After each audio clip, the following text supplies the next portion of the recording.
স্বামীর অপছন্দের পাত্রী বলে ক্রোধের মুখোমুখি হতে হয় আমাকে। প্রতিদিন গালাগালি, মারধর এগুলো তো চলতেই থাকত। এমনকি আমার নামে বাজে মন্তব্য করতেও পিছপা হতো না। সব দেখে শুনে একদিন আমার শ্বশুর যা করলেন আমার সাথে, আমি তো অবাক। কল্পনাও করতে পারিনি আমার শ্বশুর এমনটা করতে পারেন। সত্যি এই পরিস্থিতির জন্য আমি প্রস্তুত ছিলাম না। আমার নাম নিশাত জাহান।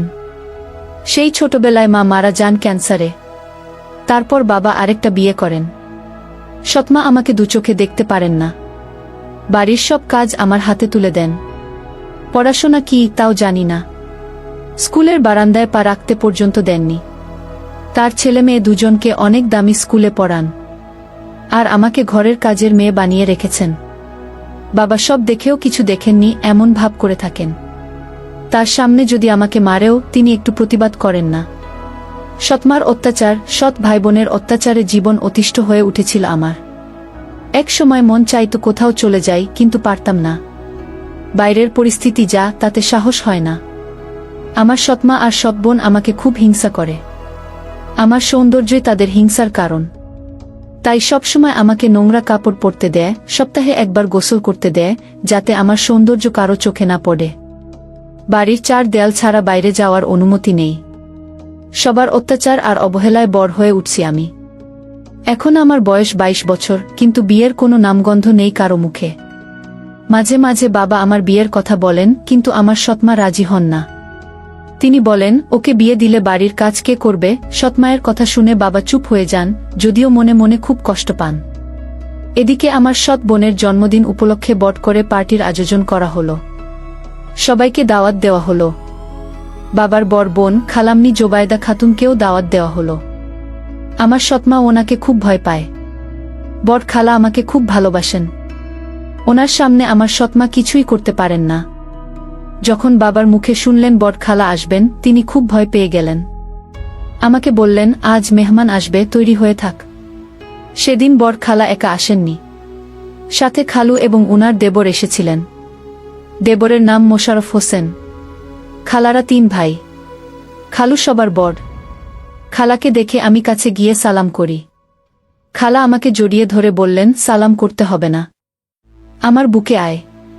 কতদিন পরে দেখলাম তোকে, কেমন আছিস? আমি বললাম, ভালো, আপনি কেমন আছেন? খালা বললেন, ভালো। তারপর আমি বড় খালু এবং ছোট খালুকে সালাম করলাম। সবাই আমার মাথায় হাত রেখে দোয়া করলেন, সুখে থাকো মা, সুখে থাকো। বড় খালা সব জানেন আমার সৎমার ব্যাপারে। তাই তিনি বললেন, দোয়া করলেও কি হবে? সুখ ওর কপালে লেখা নেই। সৎমা আসার পর থেকে গোলামের মতো খাটিয়ে মারছে মেয়েটাকে। আর আমার ভাই, ও তো বুয়ের গোলাম। ও যদি ঠিক থাকতো তাহলে মেয়েটা রানীর হালে থাকত। মেয়েটাকে এখন বিয়ে দেওয়া উচিত। ওদের কোনো চিন্তাধারা আছে? আরও অনেক কিছু বললেন বড় খালা। সব কথা মনোযোগ দিয়ে শুনছিলেন ছোট খালু। সেদিন জন্মদিনের অনুষ্ঠান ভালোভাবেই হলো। সবাই যার যার বাড়িতেও চলে গেল। একদিনের জন্য ভালো পোশাক, ভালো খাবার নসিব হয়েছিল। তারপরের দিন থেকে আগের মতো চলতে থাকে। ওদিকে বড় খালার দেবর আমার কথা তুললেন ওনার বড় ছেলের জন্য। খালা বললেন, দেখ ভাই, আমার ভাইঝি মেয়ে হিসেবে ভালো, দেখতেও খুব সুন্দরী, তবে পড়াশোনা জানে না। কোথায় তোর ছেলে এমএ পাস? ও কি মূর্খ মেয়েকে বিয়ে করবে? মোশাররফ হোসেন বললেন, ভাবি, তুমি তো জানো আমার 2 ছেলে আমার কথা মেনে চলে। মেয়ে পড়াশোনা না জানুক, তাতে আমার কোনো আপত্তি নেই। মেয়েটা আমার পছন্দ হয়েছে, ওকেই আমার ছেলের বউ বানাব। খালা বললেন, ঠিক আছে, আমি ভাইয়ের সাথে কথা বলে দেখি, তারপর তোমাকে জানাচ্ছি। এরই মধ্যে কয়েকদিন কেটে গেল। একদিন খালা আমাদের বাড়িতে এলেন। বাবার সাথে আমার বিয়ের ব্যাপারে কথা বললেন। বাবা শুনে আপত্তি না করে রাজি হয়ে গেলেন। এদিকে আমার সৎমা বিয়ের কথা শুনে মনে মনে জ্বলছে, কিন্তু খালার জন্য কিছু বলতে পারছে না। তারপর আমার বিয়ে ঠিক হলো। ছেলের নাম ফরহাদ আহমেদ। দেখতে মোটামুটি ভালো, তবে জেদি এবং অহংকারী টাইপের। আমি পড়াশোনা জানি না বলে প্রথমে বিয়েতে অমত করেছিল, কিন্তু বাবার ভয়ে রাজি হয়ে গেল। এদিকে আমি মনে মনে খুব খুশি হলাম। অন্তত এখান থেকে গেলে একটু শান্তিতে থাকতে পারবো, এই আশা বুকে বেঁধে স্বপ্ন দেখতে থাকি। একসময় বিয়ের দিন চলে এলো। আজ আমার বিয়ে। তেমন আয়োজন করা হয়নি, কারণ আমি তার নিজের মেয়ে নেই। আমার শ্বশুর খুব ভালো মানুষ, এসব দেখেও কিছু বললেন না। বিয়ে হয়ে যাওয়ার পর আমি নতুন সংসারে চলে এলাম। রাত 12টার দিকে আমাকে বাসর ঘরে তোলা হলো। কিন্তু ফরহাদ কোনোভাবেই ঘরে প্রবেশ করতে রাজি নয়। তার একটাই কথা, বিয়ে করতে বলেছ, করেছি, কোনো অমত করিনি। কিন্তু এখন আমাকে বাধ্য করো না বাসর ঘরে যেতে। আমার কোনো ইচ্ছে নেই ওই ঘরে যাওয়ার। এই কথা আমার শ্বশুর শুনতে পেয়ে তাকে খুব বকা দিয়ে রুমে পাঠালেন। ফরহাদ এলো বটে, কিন্তু মুখে বিরক্তির ছাপ। মনে মনে আমার উপর খুব রেগে আছে, সবকিছুর জন্য আমাকেই দায়ী করছে। দরজা লাগিয়েই আমার সামনে দাঁড়ালো, তারপর আমাকে বলল, ওই খাট থেকে নেমে আয়, তোর সাথে আমার কথা আছে। আমি ওর কথায় চমকে উঠলাম। এমন করে কেন বলছে? আমি ওর কথামতো নেমে এলাম। এখন ফরহাদের সামনে দাঁড়িয়ে আছি। হঠাৎ আমার গাল টিপে ধরে বলল, আমার বাবাকে বশ করতে পারলেও কিন্তু আমাকে পারবি না, মূর্খ গেজো। তুই কি ভেবেছিস আমি তোকে বিয়ে করে বউ হিসেবে মেনে নেব? কখনো না। আমার মতো ছেলের বউ হওয়ার জন্য কত সুন্দরী সুন্দরী মেয়ে পিছনে পিছনে ঘোরে। তুই তো কিছুই নসি। আরও অনেক কিছু বলছিল। এদিকে আমার গাল জোরে টিপে ধরায় খুব ব্যথা পাচ্ছিলাম। ছাড়ানোর চেষ্টা করেও পারছিলাম না। কিছুক্ষণ পর ছেড়ে দিয়ে বলল, ইচ্ছে করছে তোকে ঘর থেকে লাথি মেরে বের করে দেই, কিন্তু বাবার জন্য পারছি না। এখানে থাকতে হলে তোকে আমার মতো চলতে হবে। আর একটা কথা কান খুলে শুনে রাখ, এসব কথা বাবার কানে যেন না যায়, তাহলে আমার থেকে খারাপ আর কেউ হবে না। এই বলে রাখলাম। তারপর খাট থেকে একটা বালিশ আমার মুখের উপর ছুঁড়ে মেরে বলে, যেখানে মন চায় সেখানে শুয়ে পড়, তবে খাটে ঘুমানোর চেষ্টা একদম করবি না। এই বলে ফরহাদ শুয়ে পড়ল। আমি বালিশটা কুড়িয়ে নিয়ে কান্নায় ভেঙে পড়লাম। হে আল্লাহ, এ কোনো জন্মের শাস্তি দিচ্ছেন আমাকে? নিজের বাড়িতে সৎমা ভাই বোনের অত্যাচার, আর এখানে স্বামীর অত্যাচার। এত দুঃখ কষ্ট সহ্য করার জন্যই কি পাঠিয়েছেন দুনিয়াতে? জন্মের সময় কেন উঠিয়ে নিলেন না আমাকে? করার মতো আঘাত করছিল। ঘরে চোখ বুলিয়ে দেখলাম কোথাও শোয়ার মতো জায়গা আছে কিনা, কিন্তু কোথাও কিছু চোখে পড়ল না। মেঝেতে ঘুমানোর জন্য একটা মাদুরও চাই, সেটাও নেই। তাই টেবিলের কাছে একটা চেয়ার ছিল, সেটাতে বসে রাত কাটিয়ে দিলাম। ঘুম হয়নি আমার। সারারাত ফরহাদের কথাগুলো কলিজায় ফালি ফালি করার মতো আঘাত করছিল। মনে হচ্ছিল এই পৃথিবীতে যত দুঃখ কষ্ট আছে সব আমার জন্যই লেখা আছে, তাই ভোগ করে যাচ্ছি। একসময় সকাল হলো। চারিদিকে পাখির ডাক, শান্ত মৃদু ঠান্ডা বাতাস শরীরটা জুড়িয়ে দিল। জানালার পাশে বসা ছিলাম। তার একটা কপাট খোলা ছিল। রাতে আসার কারণে বাইরের দৃশ্য উপভোগ করতে পারিনি। এখন চোখ পড়তেই বুঝতে পারলাম বাইরের দৃশ্যটা আমাদের ওখান থেকেও খুব সুন্দর। বাড়ির ভিতরে নানান রকমের ফুলের বাগান, চারপাশে বড় বড় গাছ। পরিবেশটা দেখে মনটা জুড়িয়ে গেল। উঠে ফ্রেশ হয়ে নিলাম। তারপর কাপড় বদলে বসে আছি। কিছুক্ষণ পর দরজায় টোকা পড়ল। কোনো পুরুষকণ্ঠ ফরহাদ নাম ধরে ডাকছে। ফরহাদ তখনও ঘুমাচ্ছে, তাই আমি বাধ্য হয়ে দরজা খুললাম। দরজা খুলতেই দেখি 23-24 বছরের এক যুবক দাঁড়িয়ে আছে।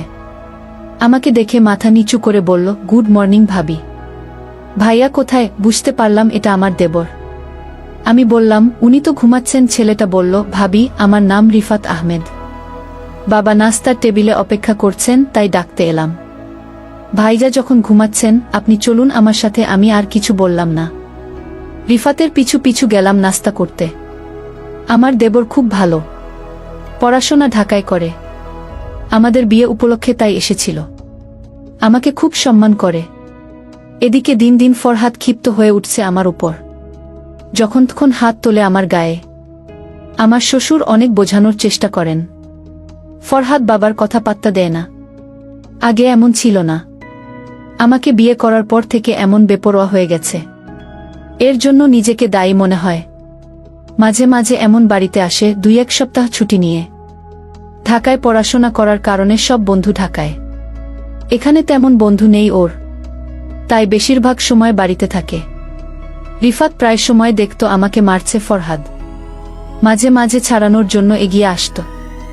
বেচারা রিফাত ছাড়াতে এসে ভাইয়ের হাতে মার খেত। আমি অনেকবার বারণ করেছি।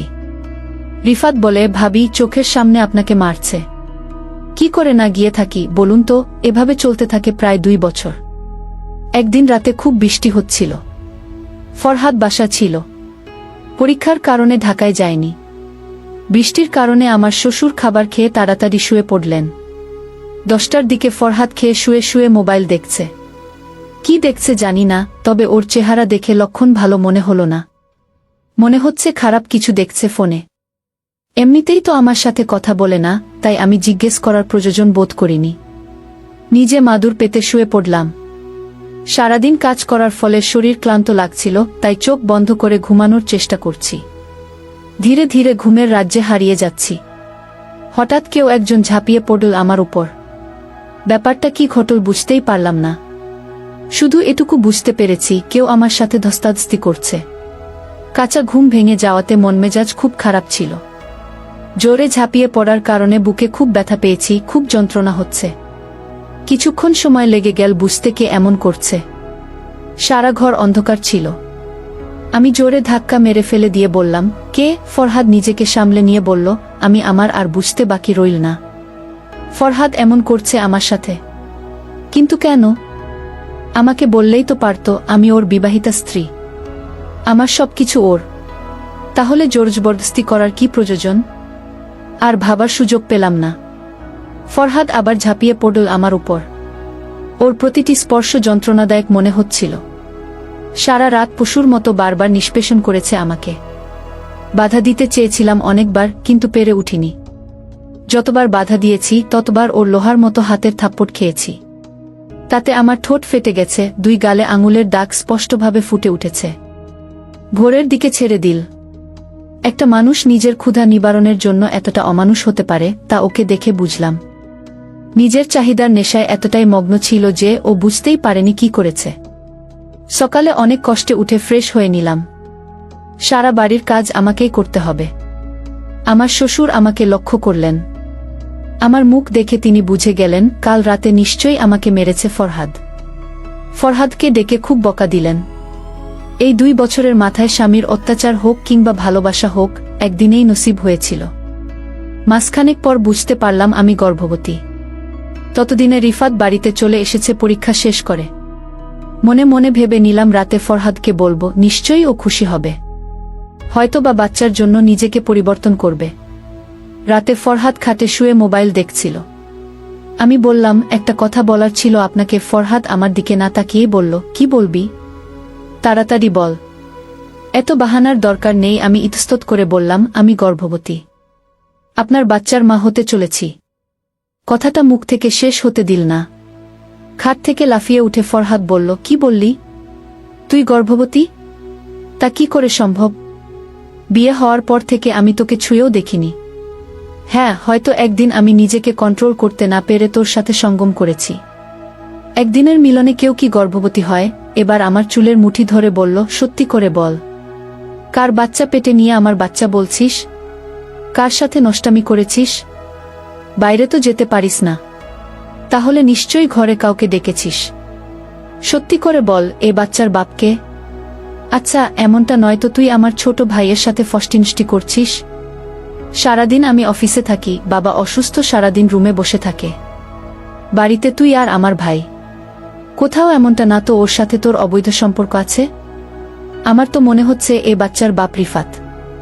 সত্যি করে বল পোড়ামুখী, কোথায় গিয়ে মুখ পড়েছিস? এই বলে আমাকে খুব মারল। শেষমেশ প্যান্টের বেল্ট খুলে আরও মারল। এদিকে আমি মেঝেতে লুটিয়ে পড়ে আর মেরো না বলে চিৎকার করে যাচ্ছি। আমার চিৎকার শুনে রিফাত এবং বাবা দুজনে ছুটে আসেন, কিন্তু দরজা বন্ধ। বাবা বললেন, দরজা খোল ফরহাদ, তা না হলে ভালো হবে না। আর একটা মার যদি বউয়ের গায়ে পড়ে তাহলে কিন্তু তোর খবর আছে। ভালোই ভালো, দরজা খুলে দে। ফরহাদ গিয়ে দরজা খুলে দিল। ঘরে প্রবেশ করে আমার শ্বশুর ফরহাদকে 2 থাপ্পড় মারলেন। বাবার হাতে মার খেয়ে ফরহাদ রাগে অপমানে ফুঁসতে লাগল। বাবা বললেন, বিয়ের পর থেকে মেয়েটার উপর কম অত্যাচার করিসনি তুই। তারপরও আমি মুখ বুজে দেখে গেছি, কিচ্ছু বলিনি। ভেবেছি হয়তো একদিন ঠিক হয়ে যাবে, কিন্তু না, দিন দিন অত্যাচার বেড়েই চলেছে মেয়েটার উপর। তুই কি মানুষ না জানোয়ার? বাবার কথায় আর চুপ থাকতে পারল না ফরহাদ। সে বলল, বাবা তুমি জানো না ও কি কাণ্ড করেছে? জানি না কার সাথে অবৈধ সম্পর্ক করে গর্ভবতী হয়েছে, কার বাচ্চা পেটে নিয়ে আমার বাচ্চা বলছে।